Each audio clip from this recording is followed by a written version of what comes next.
Elementary music teacher friend, you love what you do, but you might feel unappreciated and, in fact, unseen some days.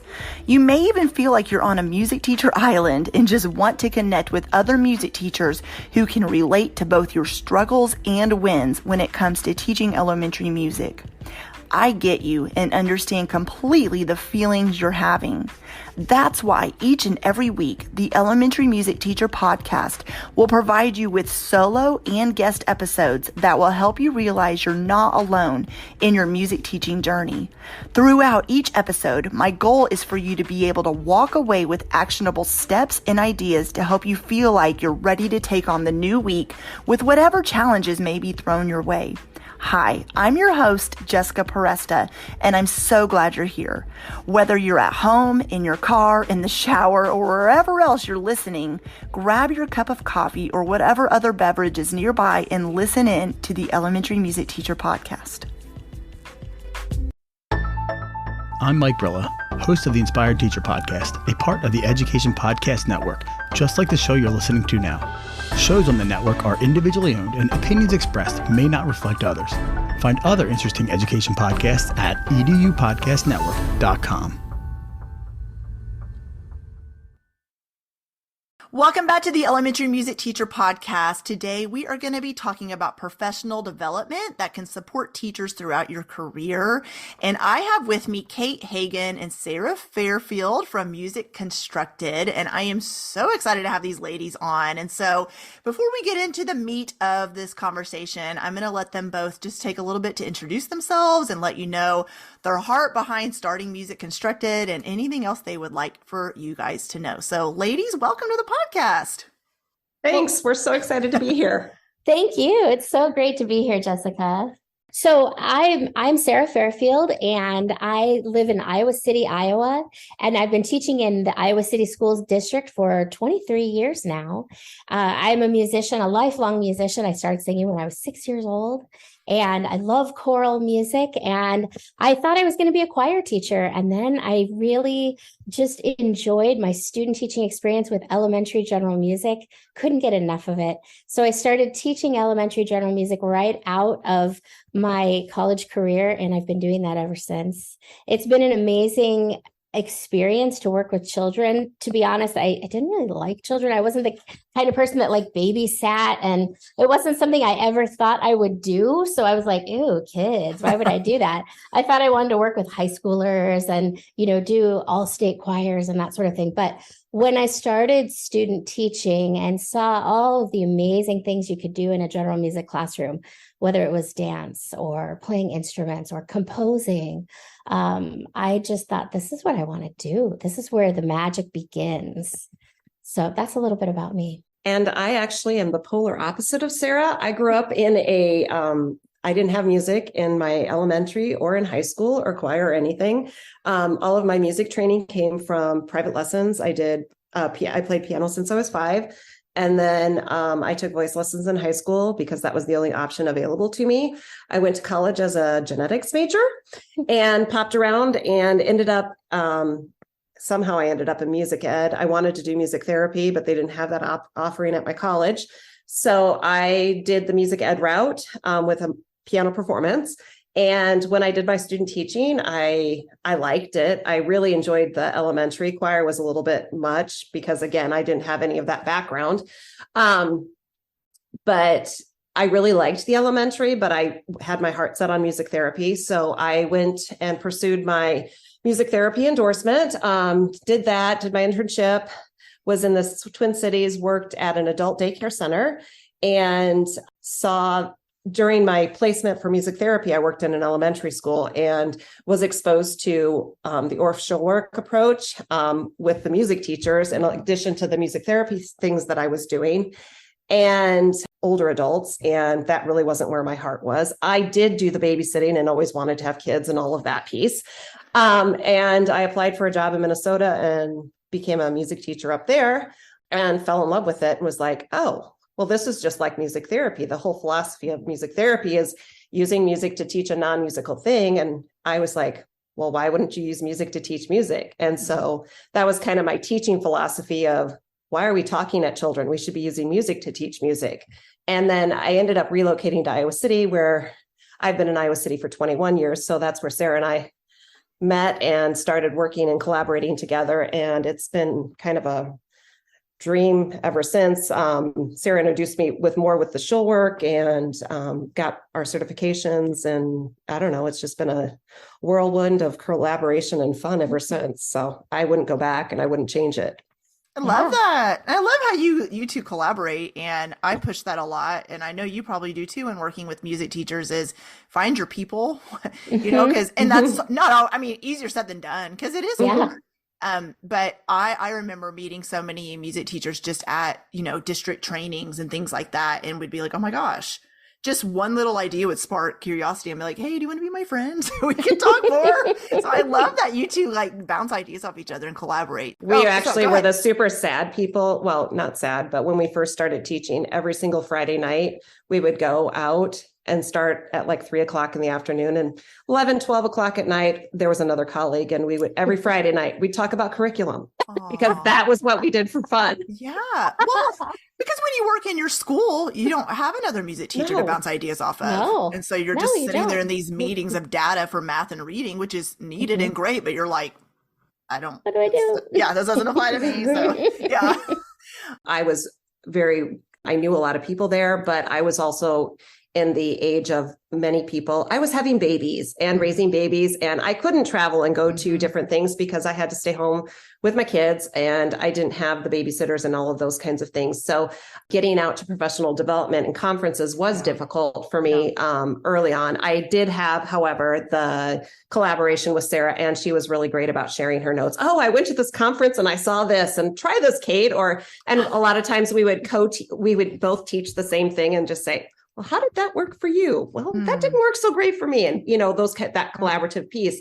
And again, I also, with our idea of being able to reach people that don't have that, because, I had a little piece of it because I was, the financial with the kids and that piece of it, but I still had my colleagues at work. Yeah. And I live in rural Iowa. I commute into Iowa City, and I would talk to teachers out where they are the only ones. And, we would chit chat a little bit, but it wasn't the same as being in the same district because you have different focuses and that sort of thing and resources. And it was like, well, that really is not fair. I mean, it's really hard. And how can we level that playing field? Because everybody's financial situation is different. Everybody's, access level is different. And how can we level that playing field and get that opportunity to all? And again, like Sarah said, that's kind of where we started. And we eventually started, well, could we do a website? And we did like some mock-up websites, and we did, we started putting out feelers, like how would this work? And, some different things. And I'll let Sarah tell you, because she's actually the one that had it was actually very serendipitous on how the whole thing came around for the MusicConstructED, and I'll let her say it because it was her dinner conversation that actually launched us into this fast forward. Okay, now we're going to do this whole big company, and it's going to launch like in 2 years. We're going to be this massive entity with staff. I mean, it's weird. So I'm going to let her say how that happens. I mean, that's kind of the background, and we wanted it, but it's weird. Yeah. Kate and I had been working on a curricular book, and, we were thinking, do we want it to be a book or do we want it to be web-based? Because we're at this point now where a lot of people are moving to a web-based solution. And we had tried putting together our own webpage, but as working teachers who put a lot of time and energy into our own classrooms, we were finding that we didn't have the manpower.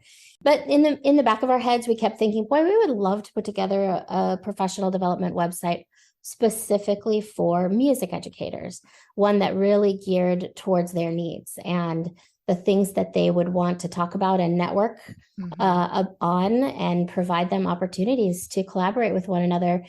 And so this was always in the back of our mind. And I was just out to dinner with Robin Walenta, who's the CEO of West Music, and another colleague, Brian Burnett, from the American Orchestral Work Association. And it was just by chance that he was in Iowa City. And Robin made a passing comment about how she had wanted to also provide some web-based professional development for teachers.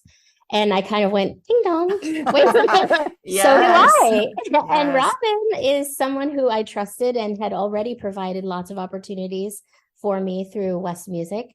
And so I let that kind of ruminate in my head. And I called her about a week later and said, Robin, I was listening when you said this. Would you want to get together and talk more about this? Because I have an idea for you about how we could make this happen. And she said, sure. And so we met and chatted, and that was right about the time that COVID hit, actually. Oh, gosh. Which was so interesting because the timing gave us some extra time that we were home to sit and develop this. Yes. It wasn't our intention to really utilize that. We had this idea before COVID hit to do a web-based platform, but because of the extra time that we were at home, it kind of gave us that needed time that we needed to be able to sit down and make it happen. And so actually like awesome. the Zoom, which, you know, nobody really talked about much before COVID, the online conferencing. I mean, it was foreign. Very foreign. Really foreign. And our very first meeting as a group we met with Robin was over Zoom because COVID was in full swing by that point. And we were all in, it was like March, right after everything kind of shut down. Or maybe it was April, beginning of April. And so we had our very first meetings over Zoom and we're like, well, this is interesting. We could make this work. We could totally make this work. And so we started laying out kind of the plans of, okay, how do we make MusicConstructED go? And we always thought of it, Ryan West, the West Music is actually a family-owned business, which a lot of people don't know. It's actually run by the West family. It's like a family-owned homegrown type of thing. But anyway, Ryan West said, he's like, well, it's kind of like a three-legged stool. He's like, you need your PD and then you need the free like lesson plans and stuff to give people. And then we were like, oh, and like graduate classes, you know, so that higher level, so you kind of reach a teacher at all levels of PD, you know, the independent teaching in the classroom, the shorter ideas type thing. And then the more like, okay, how do I make my lane changes and really affect change within my, you know, my whole teaching career? And we're like, how do we do this at the same time? And so, you know, over Zoom, we kind of played back and forth on how to get that going. And then that particular summer, I had some practice because I did the Tennessee Arts Academy. They'd asked me to do their in-person session. And that didn't happen. And so it was like, okay, do you think you can rework that to make that a Zoom session? So I actually got, you know, on the ground running, learning. We all kind of learned together how to do professional development and learn over the screen that summer. And we took that knowledge back and brought that back with what to do with MusicConstructED and just, you know, building as we were learning. And as Sarah said, we had the extra time off. So it was like, okay, well, this is really horrible, but it's also a huge gift because teaching, everybody knew teaching little kids online was really difficult. But they needed so much support at the time, and we were like, okay, we're here to give it to you. So we just kind of just were like, okay, let's figure this out. And that's how we were born and how we launched and how everything has kind of come together. And after our conversation in April, we were able to launch our website that August, which was an incredibly fast turnaround. And we had, I think we had like 150, because we reached out to a lot of our friends that were our educators and we're like, you know, do you want to write a short lesson plan? Do you want to share a lesson plan? Do you want to share an article? And because we were partnered with West, we were able to then, this was also the time when people started the initiative of teachers really should be paid for what they do.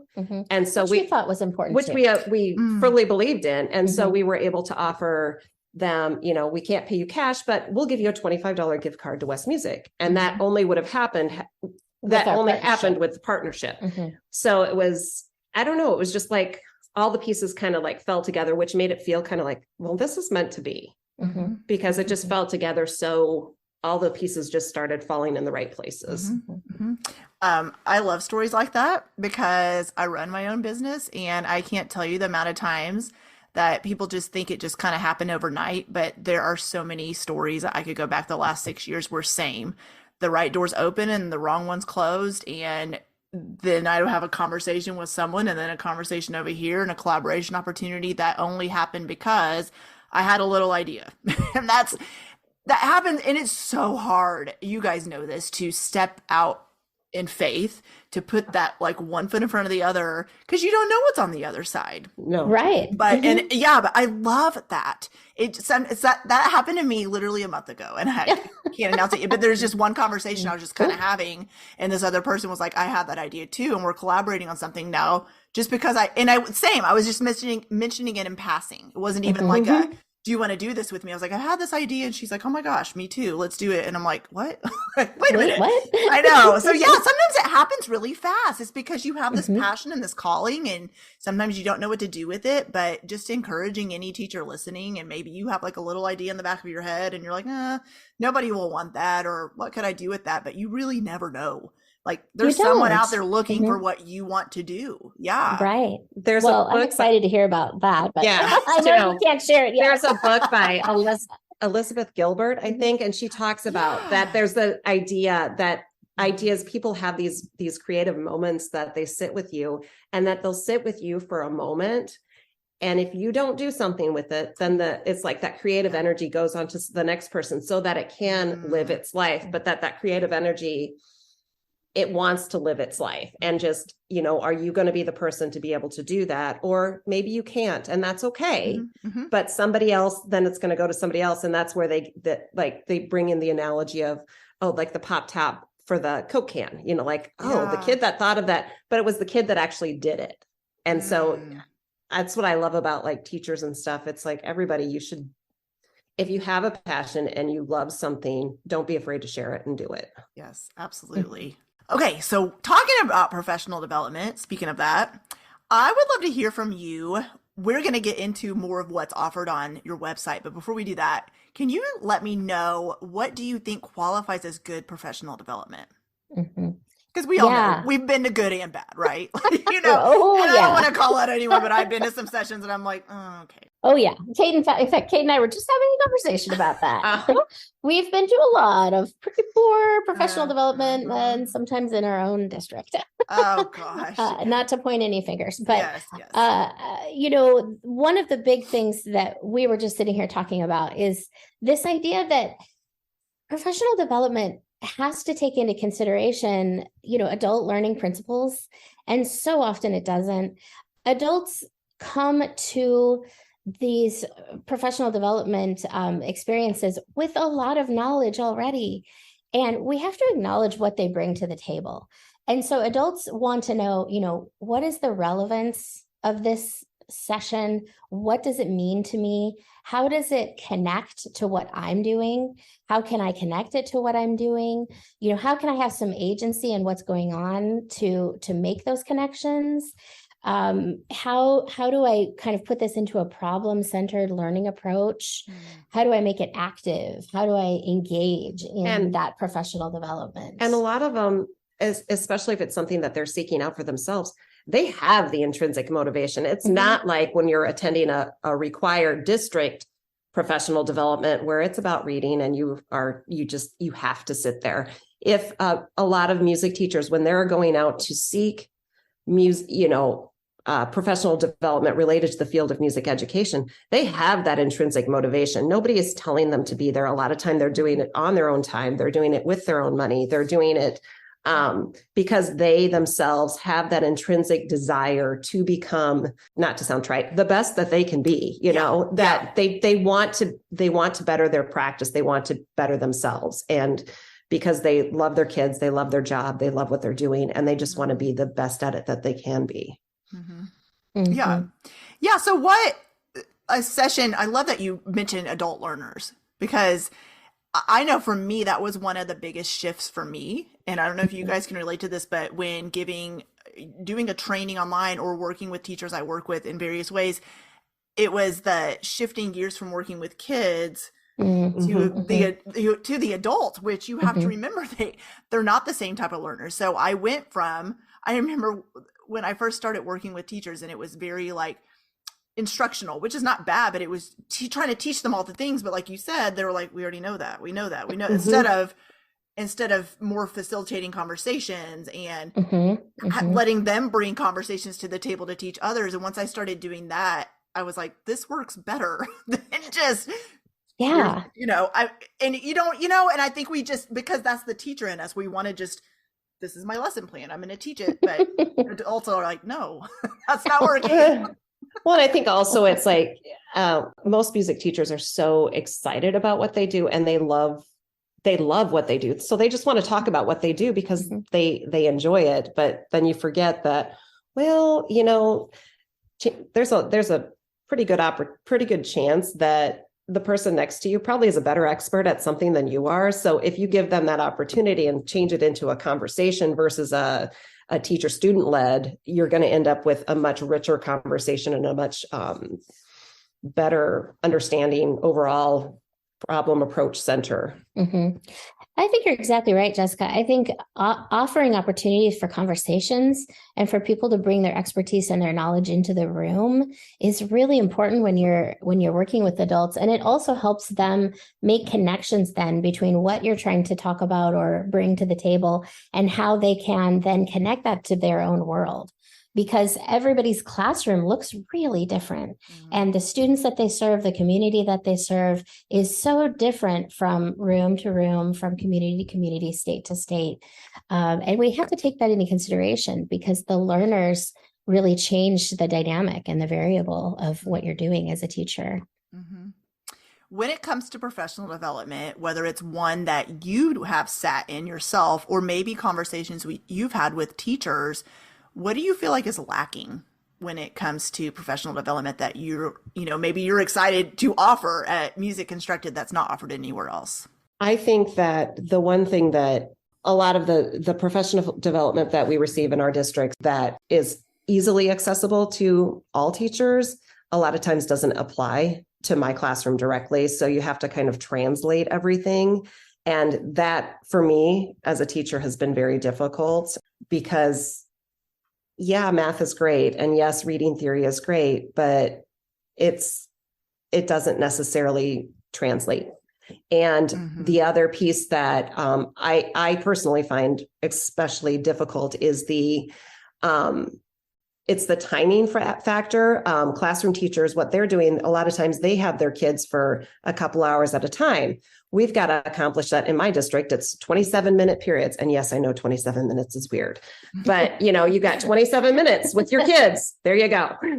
And so we've got to get all of that knowledge and all of that into the kids with the kids much quicker than they do in the classroom. And the professional development that we receive in our district is not geared towards that. It's much more the long game. And that's not how our world works. At least I don't think that's the way our world works. Yeah. Sometimes finding that relevance in what's being offered to us is really difficult. How does this connect to what I'm doing in a music room when you're talking about language arts? That's really difficult. And that's something I think is often lacking in the professional development offerings that are out there. There are a lot of things that are out there. And I think there are connections to be made, but I rarely see facilitators that want to allow for enough time or space for music educators to really dig into, okay, how does this connect to what I'm doing? And if you bring it up as a learner in their session, sometimes they're willing to go there with you. And sometimes they're sort of befuddled by the fact that you're even bringing that up in their language arts session. So, or that you're even there, but yet you have to be because your district told you had to be there. So they're like, you teach what? Yeah, exactly.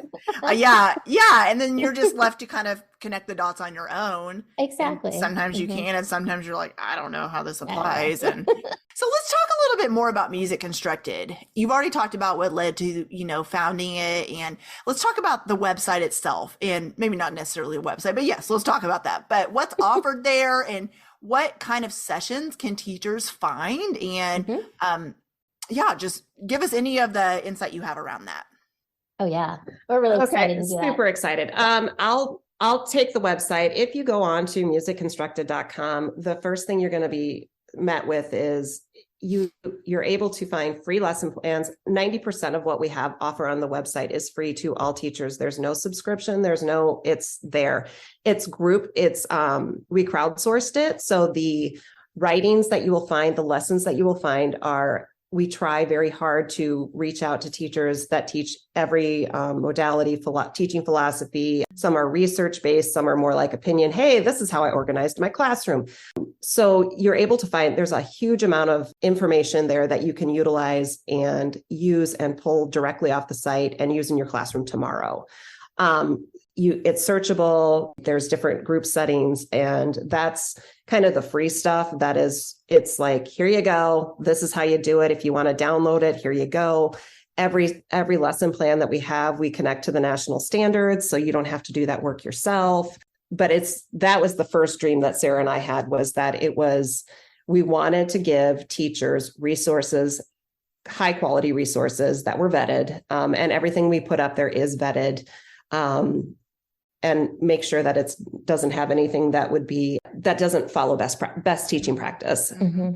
So that was our first thing, is that we've got teachers in every aspect of their careers. And a lot of kiddos that come straight out of college, they don't have, the depth of knowledge that more experienced teachers have, and they don't necessarily know what is good, what is not good. So, we want to get them off to the right foot.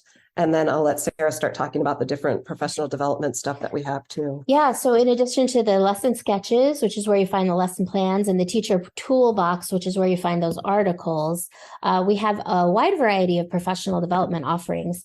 So we started off by offering things over Zoom, and those were anywhere from 60 minutes to maybe 90 minutes of a live session with a featured presenter. And we've had a variety of presenters from lots of different backgrounds. It could be someone from an ORF background, or someone who's active in NAFME, or we've had people from Decolonizing the Music Room who have presented for us. We've really tried to pull from a wide variety of different sort of backgrounds and philosophies, and really honor the things that are most important in music education right now. And then what's nice is we tried to make those Zoom sessions, like you said earlier, really interactive, and to give people the opportunity to not just watch, although I know sometimes after a long teaching day, that's what people do want. So we're responsive to that as well. But to interact and ask questions of our presenters as well, and to have that opportunity to collaborate and network with the presenters and the other people in attendance too. So we've had short presentations. We've also done, sometimes we do PD bites, which are really short, kind of a half an hour, just get an idea for your classroom. And those are always free, and we still do those as well. And our 60 minutes and our 90 minutes, those are paid. They're just small, like usually $15 just to help so that we can remunerate the presenter. Because as we said before, we think it's important for people to get paid for the work that they're doing. And then recently we've launched our graduate courses, and these are vetted by Colorado State University Pueblo. So we can actually offer graduate credit, and you can also get clock hours, but it will actually be graduate credit that will count towards lane changes, and could count towards if someone's working on a master's degree at a particular university, they could transfer these credits in as well. And they are vetted by the Higher Learning Commission. So, we've worked really hard to make sure that our courses are at a particular standard so that someone can transfer them in. And we've had courses right now. We have a ukulele course. We've had courses on classroom management. And this summer we had quite a few different courses. We had a Google for Music Educators course. We had a course on a pedagogy for music educators that was really well attended. And we hope to keep offering great graduate courses, because it's a wonderful way for people to keep moving upwards in their career trajectory and move over with their, on their lanes, and start to increase their salaries as well. So, and the other piece that we also tried, just from our own experience and wanting to make sure that teachers are getting what we've always wanted as educators, is that we, like Sarah said, we did the classroom management. It's everything in those classes is geared. All the homework is in your classroom. How would you do this? In your classroom, how would you do this? In the ukulele course, it is, by the end of the course, you will have a curriculum that fits your teaching situation. Every assignment is, okay, in your classroom, how would you explain what would you, here's the history. what salient points are you going to take out of the history of the ukulele to share with your students? Make a slide.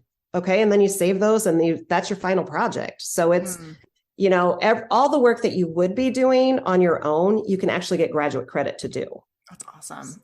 So, I love that. Yeah. Yeah. Trying to make it very relevant, and it's worth my time to do this, because when I get done, I'm going to have this and I can say, here, administrators, this is what I have. This is why it's vetted. Here is the research. So they're all based in, research, but they're also incredibly relevant and geared specifically so that you can walk away and have something to use in your classroom with your students. Because as Sarah said earlier, Iowa's different than New Jersey, is different than California, is different than Montana, is different than Florida. And, if you're rural or urban or whatever students you're working with, how you approach what you do with your kids, the materials that you have, that varies. And so it is not a one size fits all. You can have a best practice and a good idea, but actually implementing that best practice for your students is going to look different depending on where you are in the country. I love that you guys are offering grad courses in credits, because I was sitting here as you were talking thinking, besides a university, I don't know anybody else that offers just courses for grad credits for music educators online. And if there is, I don't know where it is, So that is so needed. And I'm just so excited about that. That's really cool. Yeah, that's been a big lift, but it's been incredible to do. And it's a great thing that I think we're able to do for people. And we're able to do it fairly economically too. Very economically. And the other piece that I found really exciting when we were working with Colorado Pueblo is they actually offer a Master's of Music Ed, not a Master's of Music Ed, a Master's of Ed. And they have said that all of the music credits, so a lot of teachers will just get their Master's of Ed because it's easier and it's a lot more cost effective. And it's very transferable. But they have said that all of our classes that we offer through MusicConstructED, since we're accredited through them, will count as, it's basically half the program could be music related. Yeah. Wow, that's cool. Yeah. So it's really, it's a great, if that's the path you're looking for as an educator, it's like, oh, well, I don't have to, do summers and nights and all of this sort of thing. I can do an asynchronous thing and still have it relate to music education and my classroom.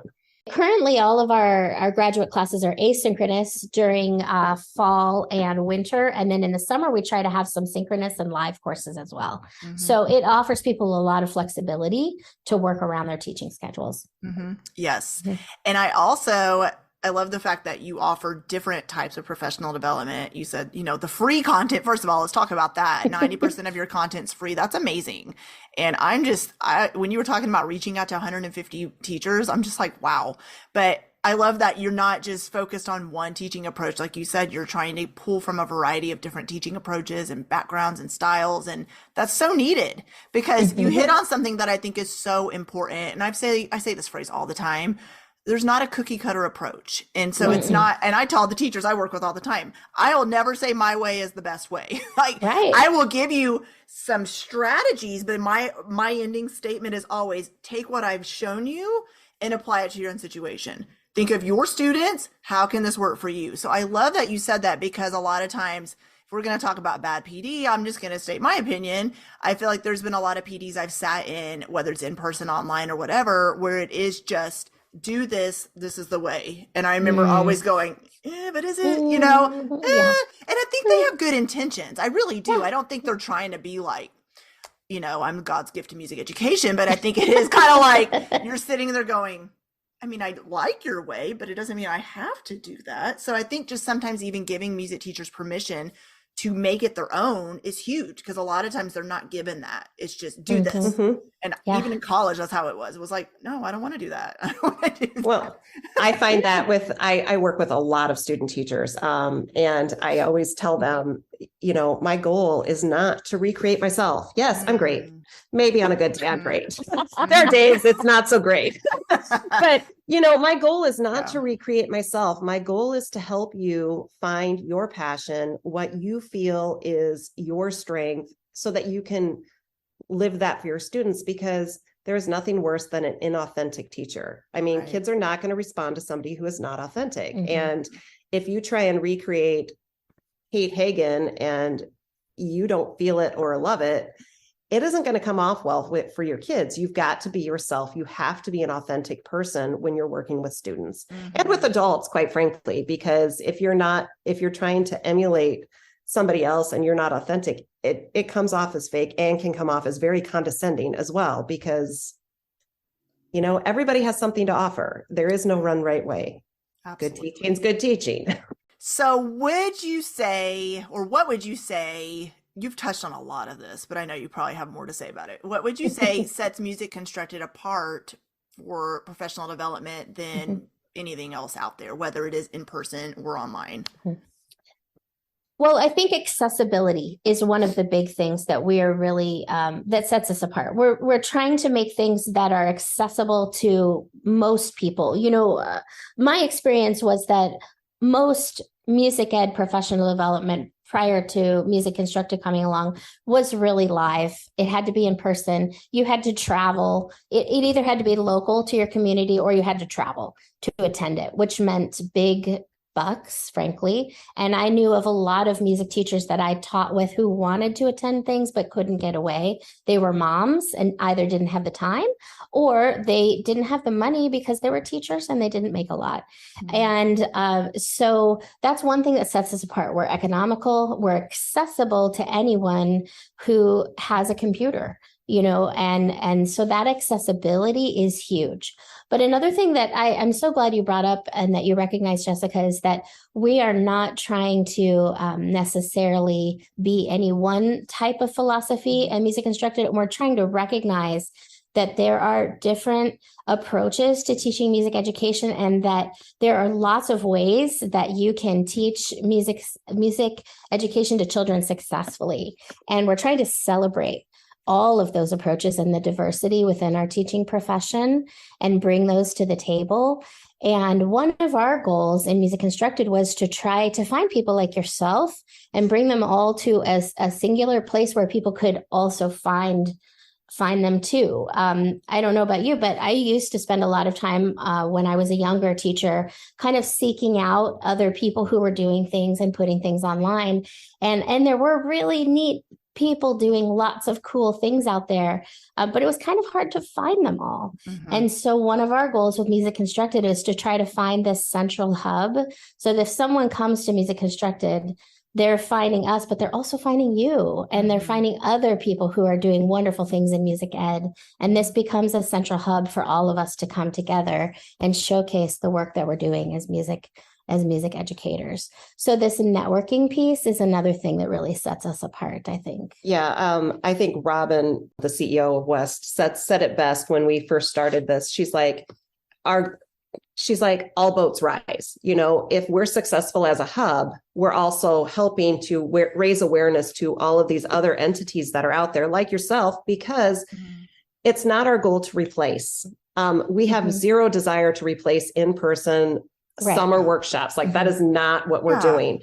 Our whole mission and goal is to reach all those teachers that don't have that opportunity and don't have that availability, can't afford it, which is also why we offer a lot of most of our stuff is free. Yes, there is paid pieces, but that is so that we can continue doing what we're doing because we have overhead expenses. And well, we're both not, I know that I'm still working, Yeah, me too. So it's like, if I was, self-made, I wouldn't be working. And of course I would fund it, but I'm working 40 to 80 hours a week, depending on the week, just like a lot of teachers out there. So, and in saying that, we are trying to keep costs down so that people can afford what we're offering. And if you do, we have a lot of writers that they write for us and they want things on our site. So we're like, we have an option for that. Write for us and we will pay you for your work. Let's say you can't afford the $30 workshop.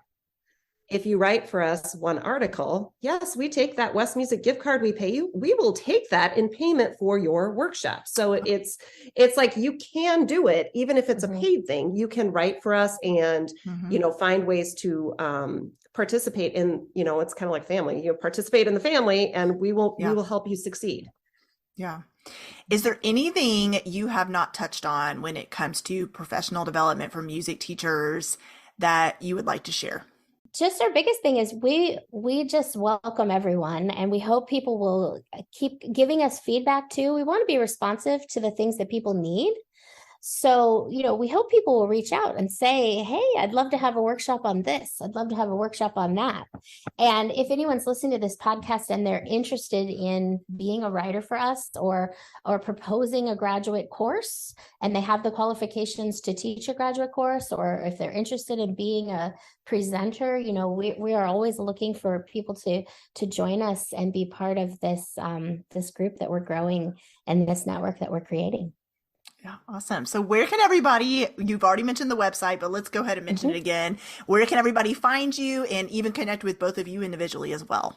It's MusicConstructED.com, and it's actually spelled that way. 2 C's in the middle. C's in the middle. Yeah. And you can reach us. You can find our information once you reach the website. If you click at the bottom of the page, it'll say learn about us. You can connect to our exact emails and talk to Sarah and I directly. I know that you said you were going to hook up our things within the podcast. Yes. If you want to speak to us and you can't remember our name, you can click service at MusicConstructED.com. Hey, I heard this podcast and there were these ladies talking and I was just wondering, and they'll find us. I mean, we're small enough. They'll know exactly what you're talking about. Yes.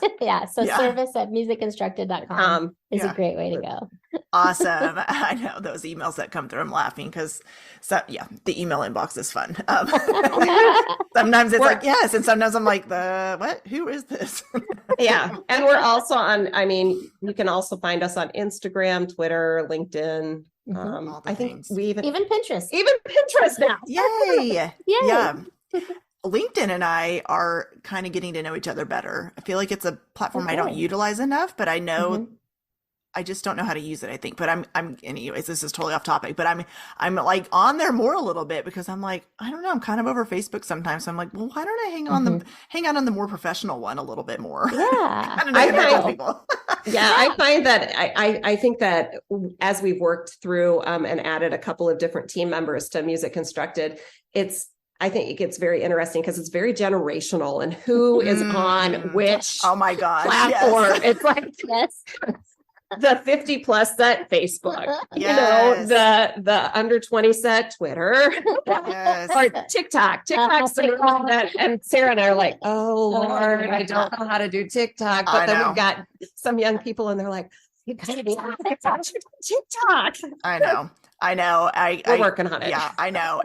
Mine are very like sporadic, just like a floating head talking to the screen kind of thing. But yeah, anyways. Well, thank you ladies so much. This has been a great conversation. I can't wait for everybody to hear it. Thank you, Jessica. We appreciate it. We really so much. appreciate It's been lovely to chat with you.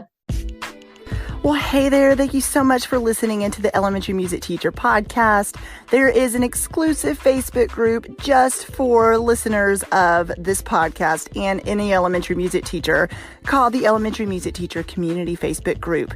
Come on over and join us there where we have conversations around the podcast episodes and encourage each other each and every week. And also head to my website, thedomesticmusician.com. I have some free resources there that you can download to help you gain traction in your classroom today, as well as the blog and the membership site and all kinds of other goodies to help you keep going in your music teaching journey. I cannot wait to keep connecting with you and encouraging you and spurring you on in your journey of teaching elementary music. Hang in there, have an amazing week, and I will see you soon.